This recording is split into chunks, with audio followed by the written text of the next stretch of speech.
سلام.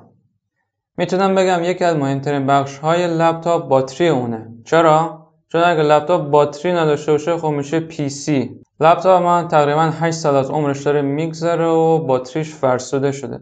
حالا من اومدم تو سایت اینترنتی گشتم ولی باتری اورجینال براش پیدا نکردم چون مارک لپتاپم ایسره و لوازم یدکیش کمیابه. حالا من تصمیم گرفتم سلول های باتری لپتاپ عوض کنم ولی اینجا یک چالش وجود داره. باتری لپتاپ از دو بخش اصلی سلول و بورد شارژر تشکیل شده.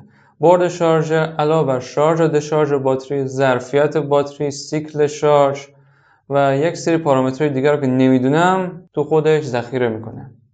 حالا مشکل اینجاست که زمانی که باتری کهنه رو به طور کامل از روی بورد شارژر جدا کنیم دیگه بورد شارژر قفل میکنه و دیگه نمیشه کارش کرد و این بورد دیگه بیش دردی نمیخوره. البته یک راه اصولی وجود داره و اونم اینه که بعد از تعویض باتری ها بورد شارژر رو دوباره با پروگرامر EV2320 پروگرامش کنیم. ولی اصلا منطقی نیست خواسته باشیم 12 میلیون برای یک دونه باتری هزینه کنیم. واسه همین خودم تصمیم گرفتم دست به کار بشم و ویدیو هم میگیرم. اگر خراب شد خب حداقل ویو میخوره و دیگه شما اینو میبینید و دیگه این کار انجام نمیدید. خب یک سری وسایل لازم داریم. یک ست پیچگوشتی 4 سو،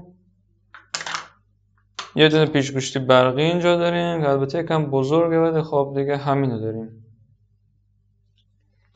یک ست ابزار واسه باز کردن بدنه لپتاپ و سیم لحیم، مولتیمتر، سیمچین و کفچین و اینجور چیزا، چسب، هویه و یک چیز دیگه هم واسه تون دارم. یه دونه لیوان و آرم یوتیوب که بهتون انگیزه بدن بچه‌ها. واسه اینکه شما انگیزه پیدا کنین، ویدیو رو لایک کنین. اگر از این محتوا خوشتون میاد کانال رو سابسکرایب کنین.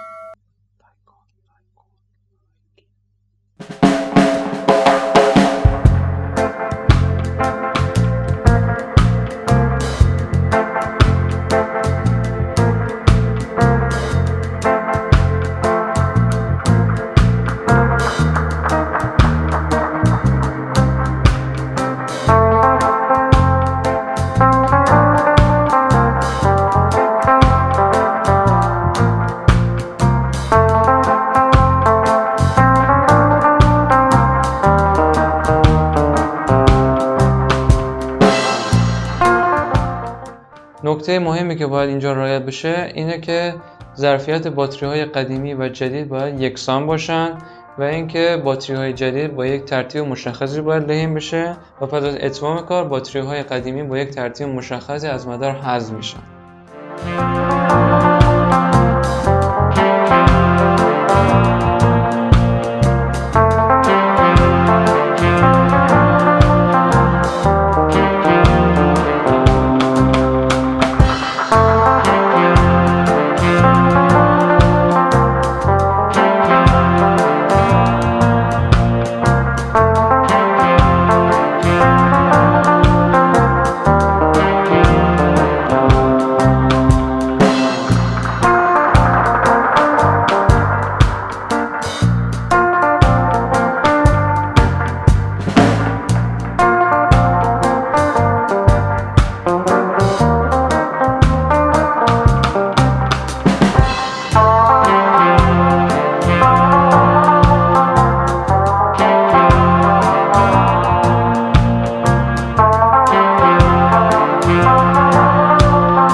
واقعا دیگه هیچی به ذهنم نمیرسه. تمام مراحل کار انجام دادم ولی این بورد قفل کرده و دیگه به درد نمیخوره اصلا. این باتری برام موند رو دستمون. الان فقط تنها راه روشن کردن لپتاپ استفاده از شارژره. هیچ راه دیگه وجود نداره. ولی شاید بشه با این باتری ها یه دونه پاور بانک واسه لپتاپ درست کرد. خب بچه‌ها، ایده که دارم اینه با این باتری ها پاور بانکی بسازم که خروجیش با خروجی شارژر لپتاپ یکی باشه. حالا اول باید ببینم این ایده عملی هست یا نه و بعد از اون بریم سراغ خرید لوازمش. خروجی شارژر لپتاپ 19.5 ولت 3.42 آمپره. باتری لیتیومی برای شارژ و دشارژ نیاز به یک بورد شارژر یا همون BMS دارن.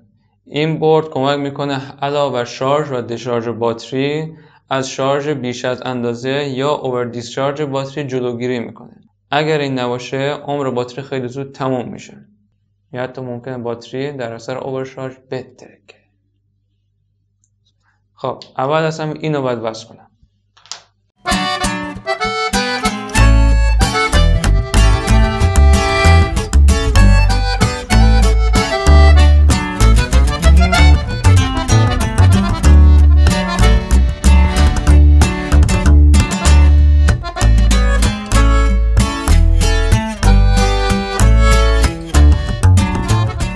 خب الان این درست شد و الان باید با یک افزنده ولتاژ وصلش کنم. نمیدونم این چند واتی، 80 100 120 نمیدونم، ولی حداقل به 60 وات نیاز داره. اینم واسه خوشگلی نصب می‌کنیم. خوبی این نشانگر شارژر اینه که یه دفعه سورپرایزت نمیکنه و میبینی که باتری چقدر شارژ داره.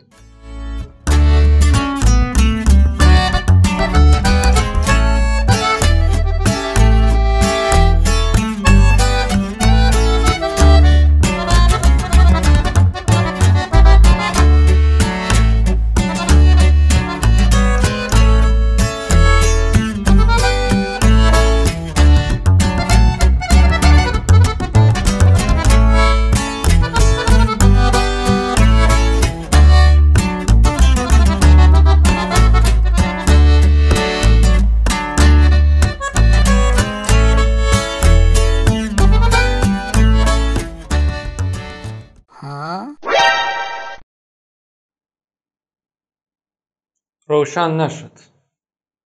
چرا؟ دلیلش اومدم از چت جی پی تی سوال کردم و در جواب بهم گفت دو حالت بیشتر وجود نداره. یا لپتاپ اینو شناسایی نمیکنه یا اینکه مقاومت شارژر لپتاپ مقدار مشخصی باید باشه.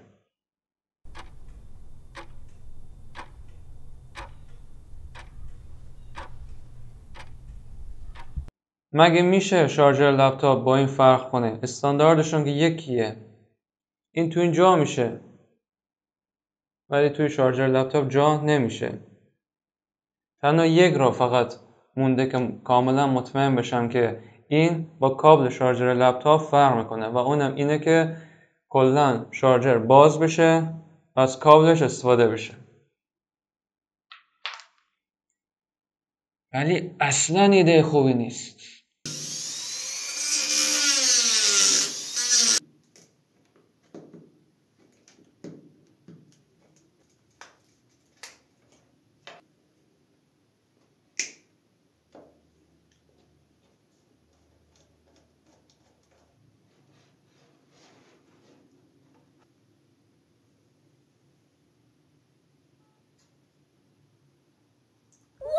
کار کرد. ایول کار کرد.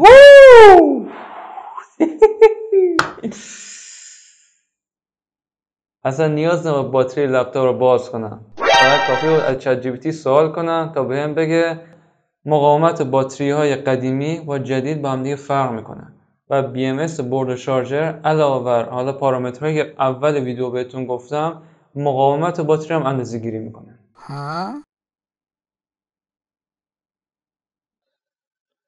الان من باید با این دل و روده باتری باید چیکار کنم؟